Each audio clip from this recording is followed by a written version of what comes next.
नमस्कार साथियों, अखिल agriculture YouTube channel में आप सभी का स्वागत है।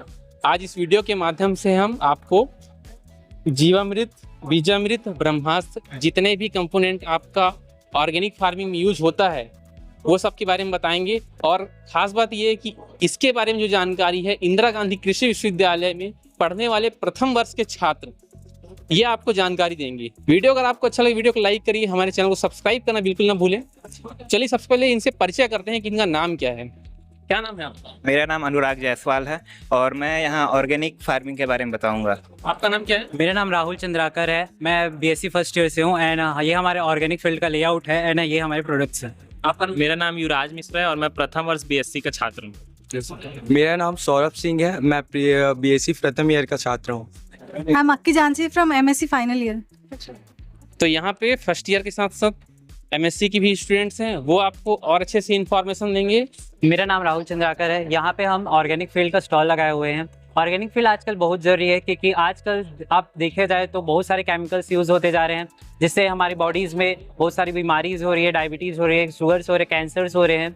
तो उन सब से हम फ्री होने के लिए हम ऑर्गेनिक फील्ड को अपना रहे हैं।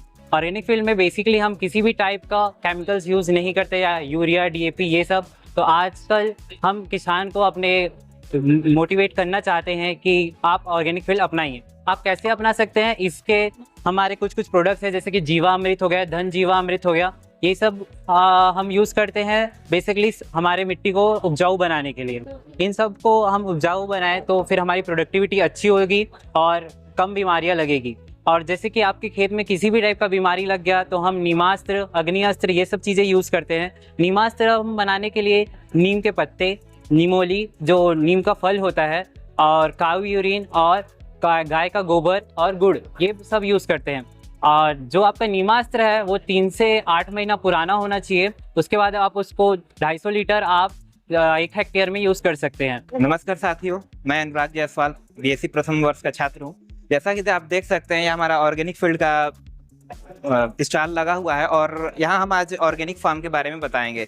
जैसा कि ऑर्गेनिक फार्म फर्टिलाइजर का हम यूज़ बहुत ज़्यादा करते हैं, जिससे हमारे खेत का सॉइल हेल्थ और जो एज है वो धीरे धीरे कम होते जा रहा है।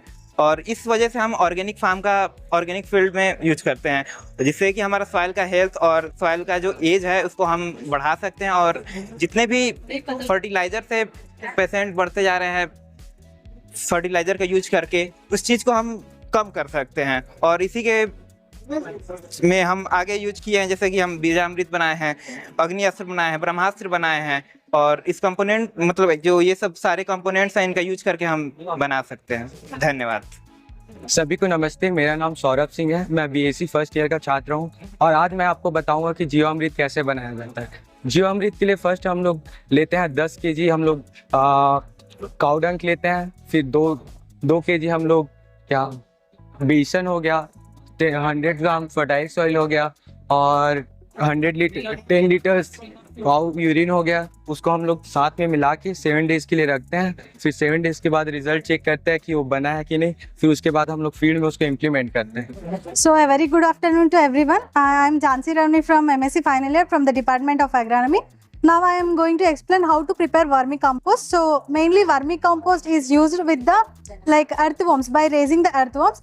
Earthworms will be available in the market. This we can prepare with the cow dung, and if you want to add cow urine, all the natural things. First we have to make the arrangement of pits. Okay, pits are our desired sites. Then first we have to add the coconut shells, the under layer. So when we add the coconut shells, when the nutrients are not available in the later stages, it will go down and settle in the shells of the coconut. Okay, and after the coconut shells arranged, okay, opened coconut shells, after that we have to spread the layer of leaf litter, means dried leaf litter. After that we have to add a layer of cow dung. Okay, that is well decomposed cow dung, so that pest and diseases will not come. After that we have to add the paper, and after the addition of paper we can add our any waste like vegetable waste, whatever kitchen waste, garden waste, everything we can use. And after that we can also use some materials like easily decomposable one. And after that we can also use cow dung one more layer in, and we have to, after that we have to release the earthworms. Okay, per meter square we have to release the 1000 earthworms. Then will be that earthworms will be eating and they're releasing the fecal matter. Okay, that fecal matter will be converted into the vermicompost, which is used as manure. Okay, then these earthworms will be, after releasing, we have to keep watering every twice a day, like morning and evening. Like that we have to do, and after some time we'll know, like tea powder, like this consistency. When we'll get this type of consistency, we have to stop powdering.